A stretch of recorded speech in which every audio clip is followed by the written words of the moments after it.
আসসালামু আলাইকুম গাইজ, আজ আমরা দেখব double jersey circular knitting machine. এখানে দেখেন সুতাগুলো হ্যাঙ্গারে ঝুলানো আছে এবং সুতাগুলো আলাদা আলাদা পাইপের মাধ্যমে গাইড রোলার দিয়ে ফিডারে সংযুক্ত হচ্ছে এবং ফিডার থেকে এখানে অসংখ্য নিডেল আছে। এই নিডেলগুলোতে সুতাগুলো ফিট করা আছে। দেখেন সুতাগুলো এই পাইপের মাধ্যমে ফিডারে যাচ্ছে। দেখেন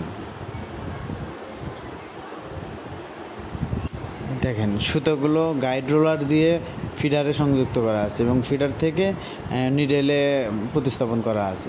এবং দেখেন এখানে ফেব্রিক তৈরি হচ্ছে এবং একটা রোলার আছে, ওই রোলারে উৎপন্ন ফেব্রিকটি জড়ানো হচ্ছে।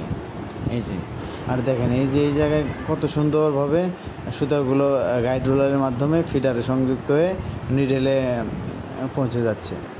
এই যে দেখেন এখানে মেশিন ডায়া আছে 34, গেজ সংখ্যা 24 এবং 72টি ফিডার আছে, মানে 72টি সুতার কোনো আছে ওখানে। এখানে মেশিন ডায়া 34 হলে ওপেন ডায়া হবে 72। আর এখানে 2 সেট নিডেল আছে যার সংখ্যা 2544টি। আর এখানে 2 সেট নিডেল দ্বারা ডাবল জার্সি ফেব্রিক তৈরি করা হয়।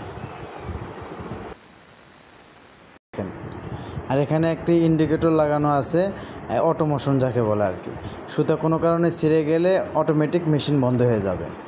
এই যে দেখেন প্রতিটি সুতায় একটা করে অটোমোশন বা ইন্ডিকেটর লাগানো আছে।